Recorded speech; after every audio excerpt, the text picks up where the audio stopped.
सभी देशवासियों को इंतजार है कि वैक्सीन कब तक आएगा।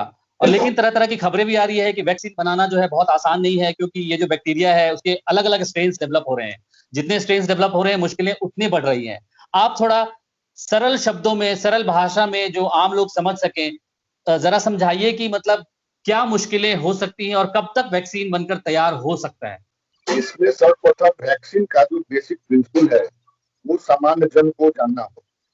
वो जो वैक्सीन होते हैं वो बेसिकली एंटीजेनिक कंपोनेंट होते हैं। या तो वो एंटीजन होता है या जो पैथोजिन बीमारी करते हैं उसका ही कमजोर रूप, वीकेंड पैथोजिन जिसको हम कहते हैं, वो होता है। अब यहाँ पे जो काम चल रहे हैं वैक्सीन के डेवलपमेंट के लिए, क्योंकि ये कोरोना वायरस के अभी सारे स्ट्रेन, बहुत सारे स्ट्रेन तो अभी एक्सप्लेन भी नहीं है उसके मॉलिक्यूलर लेवल, और कुछ स्ट्रेन जो है वो डिफरेंट अपने स्ट्रेन को चेंज भी कर, तो थोड़ी सी परेशानी तो है इस पे। लेकिन उसके साथ साथ ग्लोबली जितने भी दुनिया के रिसर्चर्स हैं वो इस पे लगे हुए हैं कि जल्द से जल्द इसके वैक्सीन को डेवलप किया जाए। WHO ने भी पहल किया है, उसने भी लगभग 6-7 एजेंसी और कंपनियों से का लिस्ट जारी किया है, जिसमें 2 भारत के भी हैं, जायडस कैडिला और सीरम इंडिया, 2 कंपनी भारत के भी हैं।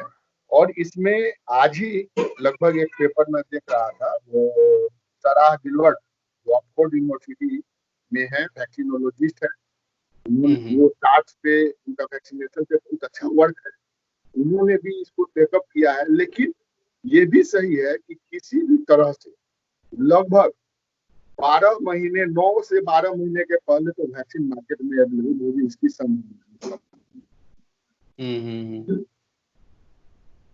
मतलब कितना वक्त लग जाएगा? अगर ये सक्सेसफुल होता है तो इसकी भी संभावना है कि 12-18 महीने बाद भी हम कोई वैक्सीन नहीं डेवलप कर पाए। हो सकता है, क्योंकि जो भी वैक्सीन डेवलप होता है वो 2-3 ट्रायल से गुजरता है।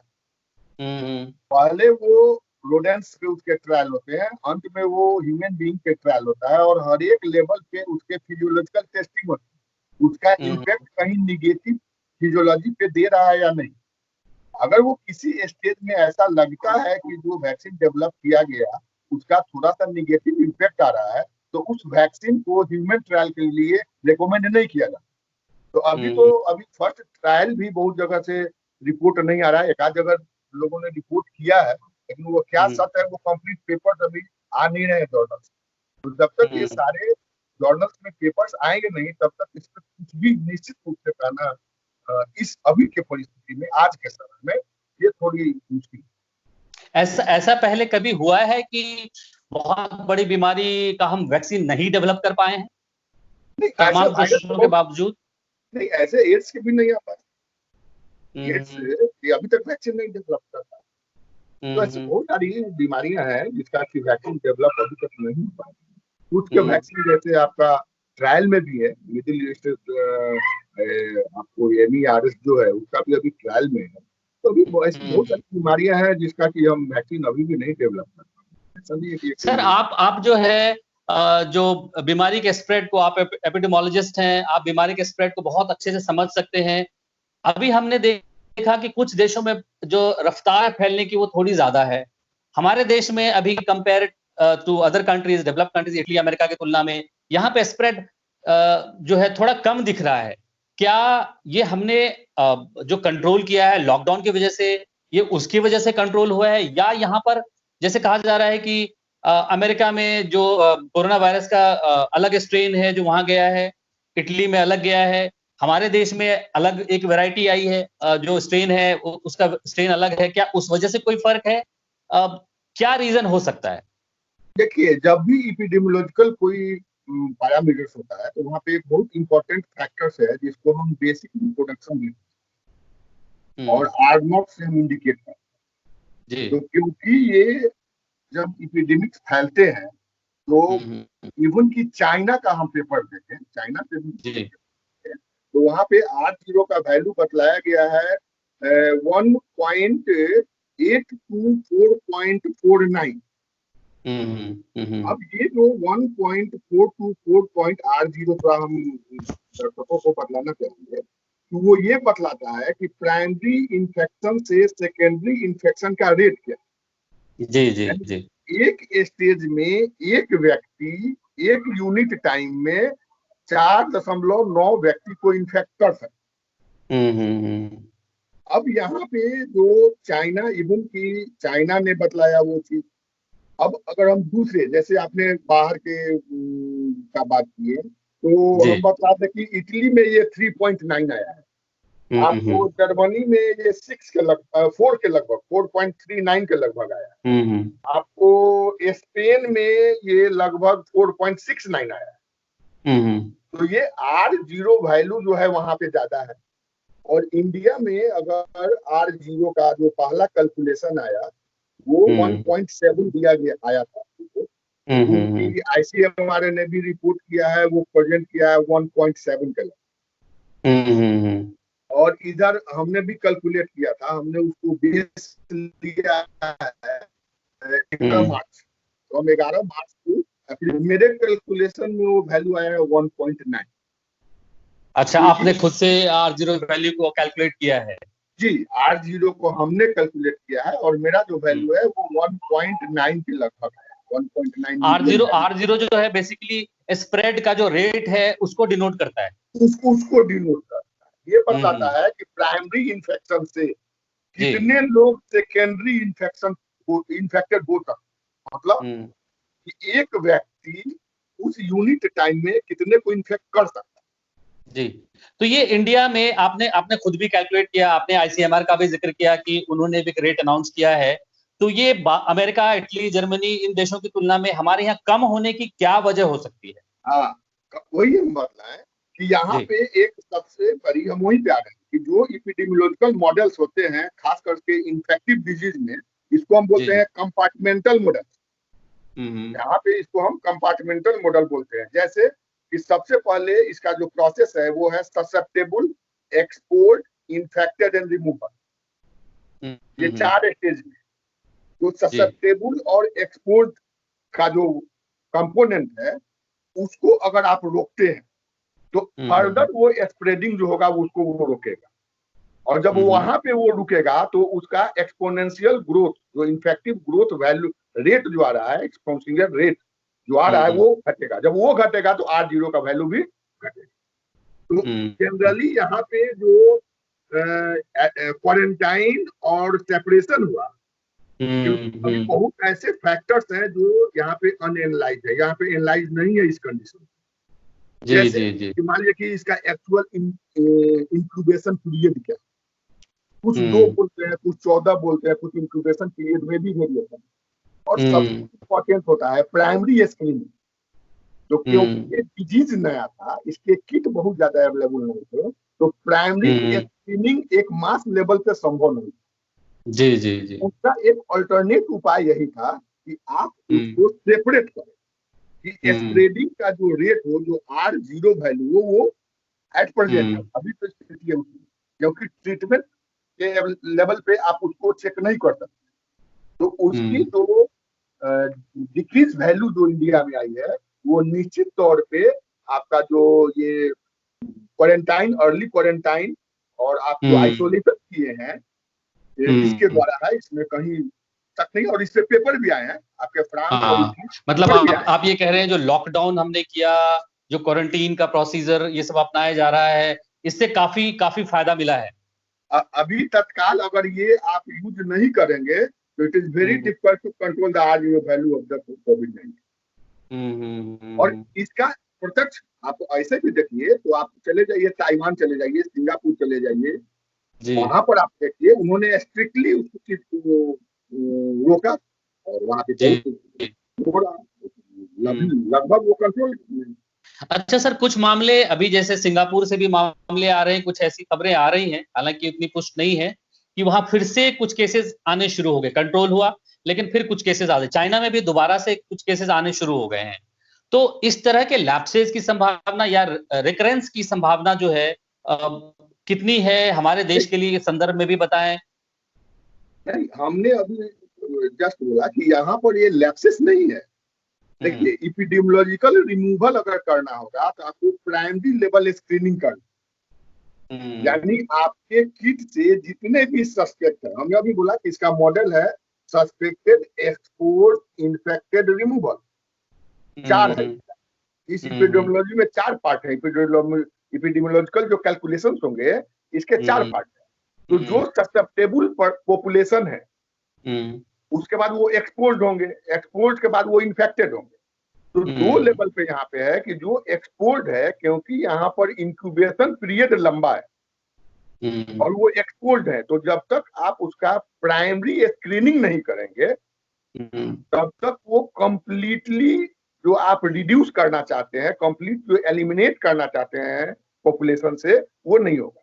जैसे फॉर एग्जांपल हम आपको बतला दें कि MERS, middle east respiratory syndrome जो था, जी उसका जो R0 वैल्यू था वो 1 से नीचे है, 0.5 to 0.9 के लगभग आता। ओके, उसकी एपिडेमिसिटी उतनी नहीं रही।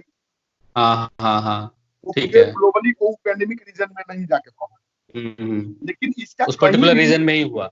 जी, हाँ, रीजन में। लेकिन इसका जो डिजीज है, ये जो सार्कोमा 2 माने कोविड-19 या SARS-CoV-2 जिसको हम बोल रहे हैं, इसका कहीं से भी वैल्यू, कहीं से भी कैलकुलेट हुआ, वो चाइना में हुआ हो या इंडिया में हुआ हो या यूरोपियन कंट्रीज में हुआ हो, कहीं भी 1.5 से नीचे नहीं आया। अब जबकि mechanically we are separating the infected person और सस्पेक्टेड पर्सन। अगर इन्फेक्टेड और सस्पेक्टेड को हम नहीं एलिमिनेट करते तो इसका तो और बड़ा इम्पैक्ट, बहुत भयानक होता। जी, नेचुरली बहुत ज्यादा, अभी भी स्थिति भयानक है, लेकिन इससे भी और खराब स्थिति होती, बहुत ज्यादा खराब। अच्छा, एक चीज हमें समझाइए सर, इसमें कहा जाता है कि म्यूटेशन रेट बहुत ज्यादा है, ये इसका क्या मतलब हुआ, और ये कैसे आपके R0 फैक्टर को बढ़ाता है? क्या इसका जो रोल है? जैसे R0 जो आप कैलकुलेट करते हैं, एक फैक्टर होता है मल्टीप्लिकेशन, 2 भाग, एक भाग होता है कि ग्रोथ रेट, वो एक कांस्टेंट है, multiplied by the period of incubation but infective, मतलब वो एसिम्प्टोमेटिक इन्फेक्टिव फेज और फिर सिम्प्टोमेटिक इन्फेक्टिव फेज। तो ये सिम्प्टोमेट, यहाँ पे हम लोग क्या कर रहे हैं कि सिम्प्टोमेटिक इन्फेक्टिव फेज को हम एलिमिनेट कर दे रहे हैं मैकेनिकली। तो उस पीरियड में जो इन्फेक्शन होना चाहिए था वो नहीं हो पा रहा है। जब हम क्वारंटाइन कर रहे हैं, जब क्वारंटाइन में हम पॉपुलेशन को अलग कर रहे हैं, तो हम एसिम्प्टोमेटिक इन्फेक्टिव रेट को भी घटा रहे हैं। तो ये दोनों का जो मल्टीप्लिकेशन वैल्यू R0 पे आना था, वो ऑल ऑफ सडन वो अपने आप ही डिक्रीज कर। तो जिस कंट्री ने आइसोलेशन और क्वारंटाइन को यूज किया वहां पे R0 का वैल्यू कम रहा, जिसने इसको यूज नहीं किया वहां पे R0 का वैल्यू ज्यादा। एक दुनिया भर के लोगों में या हमारे देश के लोगों में इस तरह के सवाल उठ रहे हैं, ऐसे सवाल उठाए भी जा रहे हैं कि ये चूंकि एनिमल से ह्यूमन में जंप करके वायरस आया है, तो वो जो है उस ज्यादा डेंजरस है। इस कॉन्सेप्ट से हम अपना ये इत्तेफाक या सहमति नहीं रखते हैं। जी, क्योंकि आप कोरोना वायरस का ही देखिएगा, तो ये कोरोना वायरस में 4 ग्रुप, अल्फा है, बीटा है, गामा है। तो इसमें अल्फा और बीटा ग्रुप के जो भी वायरस है वो मैमल और अच्छा। इसमें 7 वायरस, 7 वायरस अभी जो है वो कोरोना ग्रुप में आए हैं, और इसमें से MERS भी आपका एनिमल डेराइव भी है, SARS-1 भी जो है वो एनिमल डेराइव है, ये सारे एनिमल डेराइव है और ये सारे बी ग्रुप में रहते हैं। तीन जो है बताया जाता है कि वो एनिमल डेराइव, SARS, MERS और कोविड-19। जी हाँ, तो ये जो 3 जो है वो एनिमल डेराइव है। तो एनिमल डेराइव के वजह से ये इन्फेक्टेड नहीं है। यहाँ पे समस्या क्या है कि इसमें जो मॉडिफिकेशंस हुए हैं, ये एक बैट में कोरोना वायरस है, आपको RATG30, चाइना में बैट जो है उसमें कोरोना वायरस है RH3G30, ये उसी ठीक का है। मॉडिफिकेशन।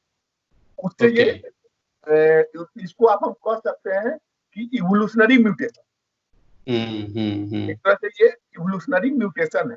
और जी। इसमें हमको अंदाज है कि 12 न्यूक्लियोटाइड का इन्वर्सन, ये म्यूटेशन का पार्ट है। जी जी 12 जी। न्यूक्लियोटाइड का इन्वर्सन मतलब वो उलट गया, जो अच्छा। डाटा आ रहा है उसमें ये उलट गया, इन्वर्सन का, और ये हम्म डेवलप। अब यहाँ पे ये भी प्रश्न है कि क्या वो बैट, जिस बैट में ग्रुप में ये डेवलप किया, वो डायरेक्ट ह्यूमन को इन्फेक्ट किया है या थ्रू एनी इंटरमीडिएट, इसमें वर्क चल रहा है, इट इज नॉट क्लियर। ये भी हो सकता है कि वो डायरेक्ट बैट से नहीं आया हो, क्योंकि इन्फेक्शन रेट इतना होना एक ही बार, तो वायरस कहीं ना कहीं किसी रिजर्वायर एनिमल में पहले कॉन्सेंट्रेट किया, एक दो अच्छा। वायरस तो इन्फेक्ट नहीं, वो कहीं ना कहीं पे कॉन्सेंट्रेट किया। तो there is possibility of some intermediate reservoir animal, of course from the mammal, mammal सही वो होगा और हाँ उसके बाद वो हाँ। Man, but it is not clear, clear नहीं है, इस पे वर्क चल। तो ये हम्म कहना कि ये एनिमल से है इसीलिए डेंजरस है, ये बहुत इसको उचित नहीं माना जाएगा, लेकिन हाँ डेंजरस है ड्यू टू द मैं म्यूटेशन। इस एंगल से मैंने ये सवाल पूछा था। कहा जा रहा है क्योंकि वो एनिमल ने उसके खिलाफ इम्यून डेवलप किया, ह्यूमन ने उसके खिलाफ इम्यून डेवलप नहीं किया।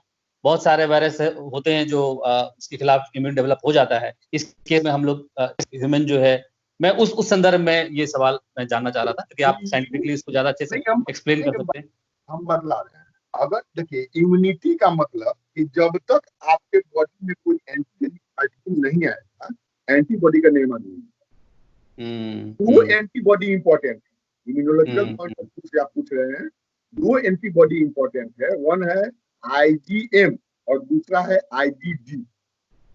IgM जो है वो प्राइमरी इम्यूनिटी को डेवलप करता है और IgG को सेकेंडरी इम्यूनिटी को डेवलप। जी। अभी जो डाटा आ रहे हैं उसमें 5.5 दिन तक जो इन्फेक्शन हो रहे हैं उसमें 5.5 दिन के लगभग जब हो रहे हैं तो IgM का डेवलपमेंट हो रहा है और 13 से 14 दिन में IgG का डेवलपमेंट हो रहा है। जी। तो ये क्योंकि ये ह्यूमन पॉपुलेशन में नया है, तो न्यू जैसे ही वो इवॉल्व करके एक नए होस्ट को डेवलप किया और तुरंत वायरस का इम्यूनिटी डेवलप कर जाए, ये इम्यूनोलॉजिकल पॉइंट ऑफ व्यू से, इम्यूनोलॉजिकल प्रिंसिपल के हिसाब से सही नहीं। अगर ये ऐसा है, भारत सरकार ने जी, ICMR ने, भारत सरकार ने अभी साइंस फ्रेटर्निटी से इस पे काम करने को कहा है कि plasma therapy, plasma exchange therapy पे काम करें, और इसे लेकर तो इसका कोई कनेक्शन है जो आप बता रहे हैं अभी? नहीं, प्लाज्मा थेरेपी का मतलब भी हुआ कि आप वहां से डायरेक्ट आप एंटीबॉडी सिंथेसाइज एंटीबॉडी को कलेक्ट करके उस बॉडी को प्रोटेक्ट करें। ये संभव है क्योंकि अगर वैक्सीन आप डेवलप नहीं कर पाते, अगर वैक्सीन आपको डेवलप, तो ये जो सरकार, भारत सरकार इस दिशा में कोशिश कर रही है, प्लाज्मा थेरेपी या प्लाज्मा एक्सचेंज थेरेपी, ये कितना कारगर उपाय हो सकता है, और क्या अभी इसका इस्तेमाल किया जा रहा है? कारगर तो होगा ही होगा। अगर आप वैक्सीन डेवलप नहीं करते हैं तो अल्टरनेट आपको तो डेवलप करना पड़ेगा, क्योंकि इसका जो एफिनिटी रेट है, इसका जो रिसेप्टर है ACE2, ACE2 का रिसेप्टर है जो ब्रोंकियल सेल्स में सबसे ज्यादा होता है और इसीलिए वायरस जाके सबसे ज्यादा ब्रोंकाई को इफेक्ट कर दे रहा है। तो आपको इसके अल्टरनेट ट्रीटमेंट के लिए कहीं न कहीं तो आपको व्यवस्था करना ही होगा। तो अगर आप वैक्सीन डेवलप नहीं कर सकते हैं, then there is another mode कि आप उसके प्लाज्मा थेरेपी की तरफ जाएं, और निश्चित तौर पर प्लाज्मा थेरेपी अगर जी जी आप डेवलप करेंगे तो वो तो हेल्पफुल होगा ही, ट्रीटमेंट तो हेल्पफुल, कोई दो मत नहीं है, क्योंकि आप उसके एक्सटर्नली, आप उसके एक्चुअली प्लाज्मा थेरेपी में क्या करते हैं, आपकी एक्सटर्नली आप उस पेशेंट के इंटरनल इम्यूनिटी को एक्चुअली ये एक्सटर्नली, लेकिन आप उस बॉडी के इंटरनल इम्यूनिटी को डेवलप। थोड़ा सा मैं सवाल, हालांकि मेरे ख्याल से ये मेडिकेशन में जो जुड़े हैं उनसे, उनके लिए ज्यादा उपयुक्त सवाल होगा, लेकिन चूंकि आप चीजों को बहुत अच्छे से समझते हैं, ये हाइड्रोक्सीक्लोरोक्वीन जिसकी दुनिया भर में डिमांड हो रही है, अभी एक खबर ये भी है, हालांकि ये भी अपुष्ट खबर है, बीसीजी वैक्सीन के बारे में कहा जा रहा है कि ये कहीं कहीं शायद फायदेमंद हुआ है। मैं पुष्ट खबर हाइड्रोक्सीक्लोरोक्वीन के बारे में तो भारत सरकार ने दुनिया भर में जो है उसके लिए करार भी किया है, 52 देशों को जो है भारत सरकार भेज भी रही है, इसके लिए करार किया है। बीसीजी वैक्सीन की खबरें आ रही है, इन सब के बारे में जरा बताइए कि ये कैसे काम कर रहा है, कैसे हेल्पफुल हो रहा है। देखिए, हाइड्रोक्सी जो आपको क्लोरोक्वीन है जी। वो तो आपका इफेक्टिव है, वो इफेक्टिव है क्योंकि वो रिसेप्टर जो बाइंड कर रहे हैं, वो रिसेप्टर और मतलब वायरस का जो अट्रैक्शन इंट्रैक्शन हो रहा है उसको वो रोक रहे हैं, तो जी उनका जी तो जी लेवल है। बिल्कुल। लेकिन बीसीजी का वो एक तरह से समझिए कि सपोर्टिव हेल्प किया जा रहा है, ऐसा नहीं है कि वो कोई बहुत पुष्ट इफेक्टिव नहीं है, कोई ना। पुष्ट उसके बारे में कोई जानकारी नहीं है, नहीं लेकिन नहीं, हाइड्रोक्सीक्लोरोक्वीन के बारे में तो हाँ अब हाँ, खुल के। उसका एक्शन है, उसका हम्म, आपको फार्मेकोलॉजिकली एक्शन है, और खास करके वो रिसेप्टर लेवल पे उसको ब्लॉक कर रहा है। अगर वो रिसेप्टर लेवल पे ब्लॉक करेगा तो वो मल्टीप्लीकेशन, वायरस के मल्टीप्लीकेशन को भी कहीं ना कहीं डिक्रीज करे, तो उसका सर आप इफेक्ट। आपसे आपसे बात करके कुल मिला के ये निष्कर्ष समझ में आ रहा है कि मुश्किलें आगे और बढ़ने वाली है, वैक्सीन को लेकर भी मुश्किलें काफी ज्यादा है, कब तक आएगा, आएगा भी नहीं, इसको लेकर भी सवाल है। तो फिर हमारे पास उपाय क्या है, हम लोग कब तक आखिर लॉकडाउन में रहेंगे? आप तो एपिडेमोलॉजिस्ट हैं, क्या यही एक तरीका है? देखिए, यहाँ पे जब तक वैक्सीन नहीं आ रहा है, ऐसे बहुत डिजीज है जिसके वैक्सीन, और हम्म आदमी रह रहा है, ऐसा नहीं है कि उसके चलते उसकी परेशानी, क्योंकि हम्म ये फर्स्ट आया है। यहाँ पे दो तीन बातों पे आपको ध्यान देना। जी। First, early surveillance hmm of उसको क्या, रिस्क ग्रुप, जो भी रिस्क हम्म ग्रुप है उनका अर्ली सर्वेलेंस होना चाहिए, सबसे हम्म इंपॉर्टेंट। और हम्म अब तो सेकेंड, सर प्रॉब्लम, हाँ, नहीं पहले आप अपनी बात खत्म करिए फिर नहीं बोला जाए, बोला जाए, हम एक नहीं, साथ अभी बोले। जो आप कह रहे हैं अर्ली रिस्क ग्रुप जो है, अब तो ये मिक्स हो गया है, अब ये पता ही नहीं चलेगा कि कहाँ कहाँ जो है, अब हॉटस्पॉट है वहां से कुछ लोग निकल के दूसरी जगह चले जा रहे हैं, तो नया हॉटस्पॉट क्रिएट हो जा रहा है। रिस्क ग्रुप जो है, रिस्क फैक्टर्स तो बढ़ता ही जा रहा है, मतलब वो तो मिक्स हो रहा है जनरल मास में। नहीं, वही हम बोलना चाह रहे हैं, इसलिए हम बोले कि जी आप बोल दीजिए, फिर हम जी क्लियर जी कर। जी जी अभी जी हमने जी। आपको बोला कि इपिडेमिल दो ही पार्ट होते हैं, या तो हम्म आप तो इपिडेमियोलॉजिकली फैक्टर के द्वारा आप कंट्रोल करते हैं, या आप फार्मेकोलॉजी के द्वारा। तो हम्म वैसे डिजीज जिसका कि फार्मेकोलॉजी अवेलेबल नहीं होता है, ऐसे बहुत सारे हम्म समय समय पे डिजीज आते रहे हैं जिनका फार्मेकोलॉजिकल जो अवेलेबिलिटी है वो बाद में है। हम्म मलेरिया भी था तो उसका फार्मेकोलॉजी बाद में आया है, बाद में आया है। ऐसे बहुत सारे बीमारी, ऐसा नहीं है, ट्यूबरकुलोसिस ही था। आज हम्म बहुत इजी दवा है ट्यूबरकुलोसिस, आज के डेट में कोई बीमारी नहीं है। लेकिन जिस दिन ट्यूबरकुलोसिस आया तो वो लंबे समय तक चला, बहुत लोग, बहुत गांव में बर्बाद भी हुए। तो जी। कोई भी डिसीज जब न्यू एपियर होता है तो it is first, it is the duty of the epidemiologist. और ये हम्म गवर्नमेंट को भी ये चाहिए कि एपिडेमियोलॉजिकल डाटा, एपिडेमियोलॉजिकल मॉडल पे काम करे, और जनता को भी चाहिए, क्योंकि सारे जनता उसके जानकार नहीं होते, और जनता को भी चाहिए, पब्लिक से भी ये रिक्वेस्ट होना चाहिए कि वो एपिडेमियोलॉजिकल मॉडल पे जो बोला जा रहा है उसका वो पालन हम्म करें। और अभी थ्रू आउट ग्लोब, वो WHO का डायरेक्शन हो या गवर्नमेंट ऑफ इंडिया का डायरेक्शन हो, वो एपिडेमियोलॉजिकल डायरेक्शन ही आ रहा है, कोई फार्माकोलॉजिकल डायरेक्शन नहीं आ रहा है। जी जी बिल्कुल। अभी हम आपको बोले कि ACRI एक मॉडल है जिसको हम शॉर्ट में लिखते हैं ACRI, जो हम हम्म आपको बोले उसी को शॉर्ट में ACRI, जी ससेप्टेबल, जी। Expose, infective, remove. हम्म ये ACRI का जो कॉन्सेप्ट है फॉर द इन्फेक्शियस डिजीजेस, तो हम्म आई को तो आप रोक नहीं सकते क्योंकि मेडिसिन हम्म आप तो बच गया सपोर्टिंग मेडिसिन के द्वारा, तो इन्फेक्शन को तो आप रोक नहीं सकते। आप रोक हम्म कहाँ पे सकते हैं? ससेप्टेबल और एक्सपोज।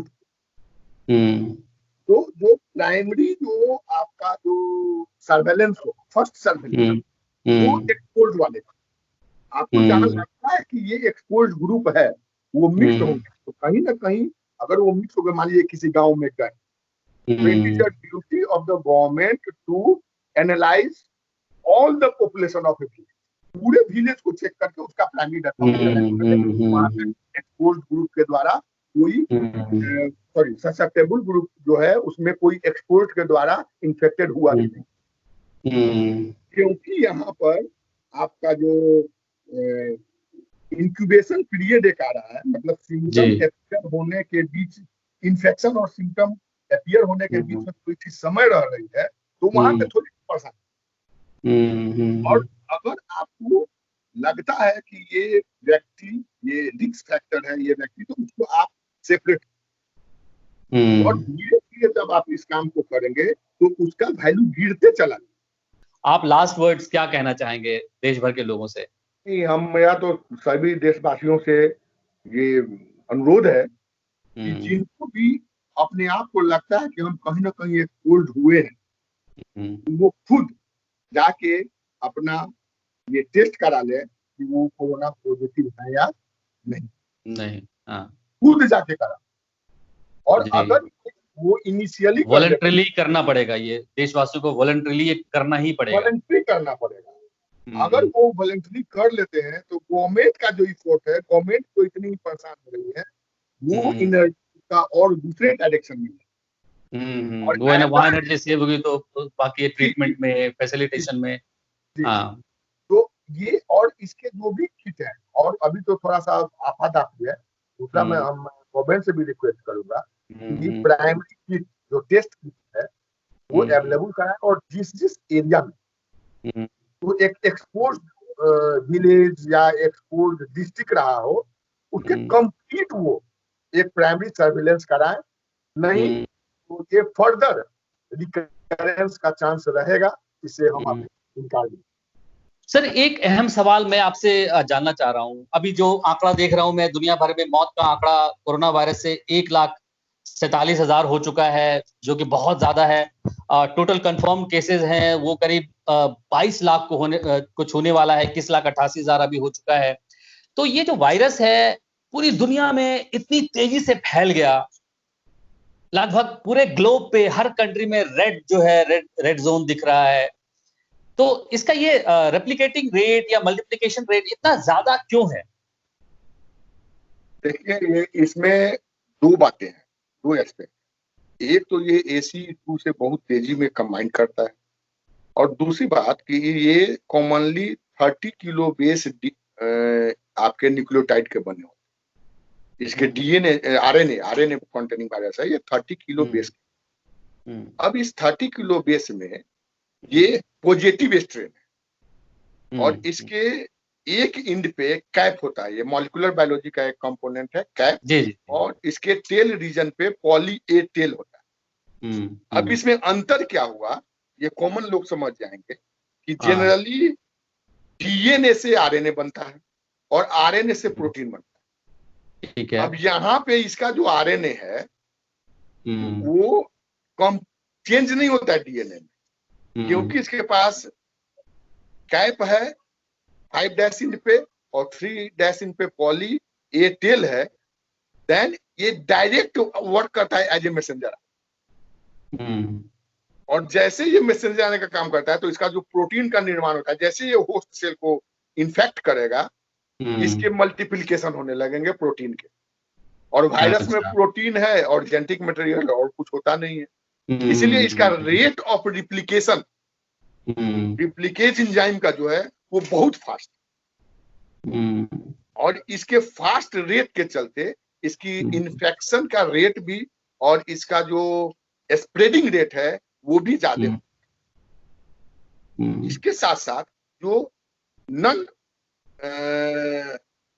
वैसा फेज जिसमें कि उसके डिजीज के कैरेक्टर अपीयर नहीं हुए हैं, उस समय अगर वो कोई व्यक्ति जिसके अंदर ये डेवलप कर रहा है, उसके हाथ और मुंह के द्वारा, या अगर हल्का छींटा भी है, क्योंकि फीवर तो बाद में आते हैं, हल्का छींटा भी है, वो हाथ पे आ गया और उससे पूरे जहां जहां वो व्यक्ति जाता है वहां पर वो टच करता है, और जहां जहां टच करेगा वो सारे सरफेस, इसको बोलते हैं transfer through the contaminated fomites, सारे सरफेस को वो इन्फेक्ट करते चला जाता है या कॉन्टेमिनेट करते चला जाता है। और अननोन व्यक्ति जैसे ही उसको टच करेगा, तो स्किन के थ्रू नहीं, और टच करके जैसे वो अपने फेस के किसी पार्ट को वो टच करता है वो इन्फेक्ट। और ये दोनों तीन जो फैक्टर्स हैं इसके स्प्रेडिंग रेट को बहुत तेज कर देते हैं। और यही कारण है कि पूरे वर्ल्ड में इतना तेज जो WHO मार्च के पहले बोलती थी कि नहीं ये पेंडेमिक नहीं है, इसे बहुत डरने की आवश्यकता नहीं है, बिल्कुल। और WHO को पेंडेमिक डिक्लेयर करना पड़ा। तो उनको भी ये अंदाजा नहीं था, WHO को भी ये अंदाजा नहीं था। वो सोचे थे वही मिडिल ईस्ट की तरह, कोरोना वायरस की तरह ये भी है, और इसके जो स्प्रेडिंग रेट होंगे, R0 वैल्यू होंगे वो 1 से कम होंगे। ये सारे जो फैक्टर्स हैं वो इतने तेज बढ़े हैं कि इसको आज के डेट में कंट्रोल करना पूरे ग्लोबली ये समस्या है। सर, इससे पहले भी दुनिया ने बहुत सारी एपिडेमिक्स देखे हैं, पैंडेमिक्स देखे हैं। इस स्केल का इससे पहले, जो जैसे बहुत पहले कहा जाता है कि स्पेनिश फ्लू में लाखों लोग मारे गए, ये इस स्केल का पहले जो हुआ है कोई था, या ये अभी तक का सबसे वर्स्ट पैंडेमिक है? देखिए, स्पेनिश फ्लू जो हुआ था आपको 1918 के लगभग, 1918 से 20 के लगभग, ड्यूरिंग फर्स्ट वर्ल्ड वॉर जो हुआ था, उस समय भी एपिडेमिक जो रेट था वो बहुत ज्यादा, कम नहीं। देखिए, उस समय ट्रांसपोर्टेशन, मतलब उस समय थोड़ा बढ़ने का कारण तो वर्ल्ड वॉर भी हो। उस समय जितने सैनिक थे, अगर वो वर्ल्ड वॉर में इन्वॉल्व सैनिक नहीं होते तो उतना भी स्प्रेड नहीं होता। लेकिन इस समय में जो स्प्रेडिंग का मूवमेंट बहुत ज्यादा था, तो इससे फैल गया। उस मूवमेंट के चलते वो फैला। सर, बहुत बहुत धन्यवाद, आपने हमारे दर्शकों के साथ बहुत ही दिलचस्प और अहम जानकारियां साझा की है। मुझे उम्मीद है कि हमारे दर्शकों को, देश भर के लोगों को, देशवासियों को इन जानकारियों से काफी फायदा मिलेगा। दोस्तों, आपसे मेरी गुजारिश है कि जैसा सर ने कहा है कि आप वॉलंटरीली जो है आगे आइए। अगर आपको लगता है कि आप कहीं एक्सपोज एरिया में गए हैं, किसी तरह की संभावना है कि आपको उस कंटामिनेशन को आपने टच किया है, तो आप प्लीज आगे आइए। सरकार की कोशिशों को बचाइए, सरकार को कोशिश करने दीजिए कि वो दूसरे पहलुओं पर ध्यान दें, बशर्ते ये कि वो आपको समझाएं कि आप एहतियात में रहें, आपके ऊपर डंडा चलाने की कोशिश करें। बहुत अच्छा होगा। जितना आप वॉलंटरीली सपोर्ट करेंगे उतना देशवासियों के लिए अच्छा होगा, उतनी जल्दी हम इस महामारी पर काबू पा पाएंगे। सर, आपने इतना बढ़िया वक्त दिया और तमाम पहलुओं से दर्शकों को अवगत कराया, उसके लिए सर बहुत बहुत धन्यवाद। Thank you. दर्शकों, आपसे मेरी गुजारिश है कि हमारे इस वीडियो को ज्यादा से ज्यादा लोगों तक पहुंचाइए, क्योंकि अहम जानकारियां ज्यादा से ज्यादा लोगों तक पहुंचनी चाहिए। अगर जानकारी वहीं खत्म हो जाती है, ज्यादा लोगों तक नहीं पहुंचती है, तो कोई फायदा नहीं है। आप जितने लोगों तक पहुंचाएंगे जानकारी फैलेगी, और फाइनली फायदा हमारा, आपका, पूरे देश का है। हमसे जुड़ने के लिए बहुत बहुत धन्यवाद।